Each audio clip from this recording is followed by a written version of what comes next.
Colossians 2:8 says, don't let others spoil your, and it's in yellow, don't let others spoil your, can you read it?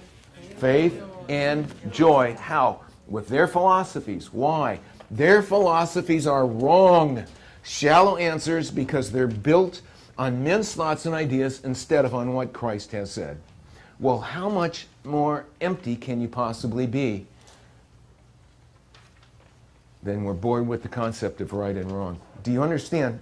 What I'm going to share with the kids is the Satanic Bible, and we're going to build a Teeter Totter. And the Teeter Totter is this. Colossians 2:8 is here. And on one side we have the empty philosophies of the world. And the world say, live for self, deny biblical values. Or live for self, deny Jesus, broken down into 5 words. And just to, would you pretend you're in 4th grade and repeat after me. It'll help you remember, okay? It's live for self, deny Jesus. Let's everyone do that now. Live for self, deny Jesus. That's the philosophy of the Satanic Bible. You don't get any emptier than that. But the other side, the Holy Bible, Jesus says, anyone who would be my disciple must deny self, take up his cross, and follow me. So we have deny, self, live for Jesus. Let's do the 4th grade version of that one. Deny self, live for Jesus. Live for self, deny Jesus. Teeter Totter. So now, what you have here is, parents, you have some basic guideline here. If you understand this Teeter Totter and you could draw it out, I would draw it out. I would put it out. I used to sell them, but it was impossible. You can make a Teeter Totter like this. The Satanic Bible, Colossians 2:8, the Holy Bible. Live for self, deny Jesus. Live for Jesus, deny self. Teeter Totter. Now, you explain that to the child, how it works. I talk about it in my book for teens. And we have the Teeter Totter. Now, we decide how much are we willing to accept in our home. Okay, here's 0 point. This is minus 50. 0 point, positive 50.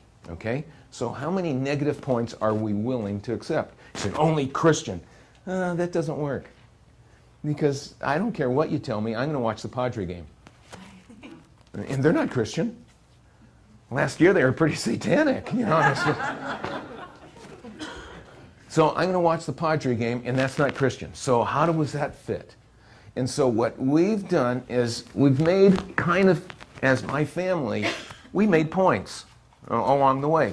Minus 50, songs about killing, raping, maiming, and destroying life. Minus 50.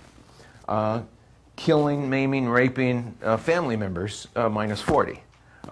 Killing, but not maiming. Minus 30. You know, I mean, and there's many songs like this. And, you know, sex, drugs, parties, point totals vary depending on your concern. My family was able to entertain themselves what I called minus 5, up to minus 5.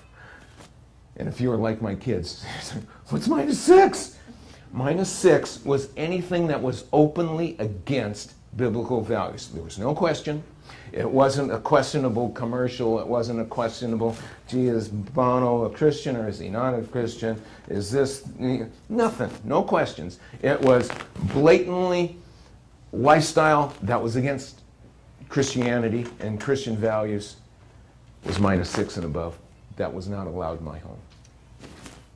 And you said, oh, it's pretty restrictive. There's plenty of entertainment from this point to here. You just have to work a little harder. And is it worth it? You know, it's really funny. My son-in-law is the youth pastor at Solana Press in Solana Beach.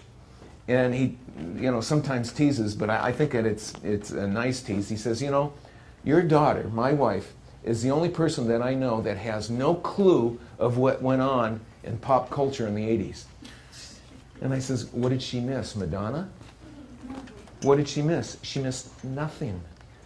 And do you understand? We have that opportunity to protect our children. We have to teach them how to think. Not being restrictive. This is not putting a big condom on your TV set.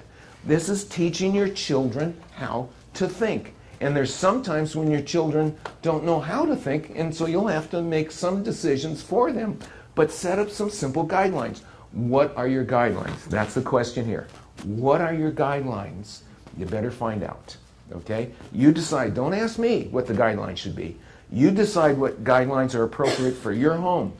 And I cover that in the first chapter of my Reconnect book for parents. Figure out what you're willing to die for. Okay? That one fits. That's your guideline. Okay? That's one. What you're going to go up against the wall for. You're not changing ever. You're not compromising on this. Everything else, you're willing to negotiate, aren't you? Because this one you're not. But everything else, you're willing to negotiate. As you negotiate, you find out what your guidelines, depending on the child's age, depending on the child's maturity, depending on the child's responsibility, you can negotiate. And they learn how to think. And you see, eventually, your guidelines widen, widen, widen, widen, widen, widen, until they're in the position where you are now. And where you are now is your parents don't control you. You're out of your parents' control. And you're like, oh no, oh good.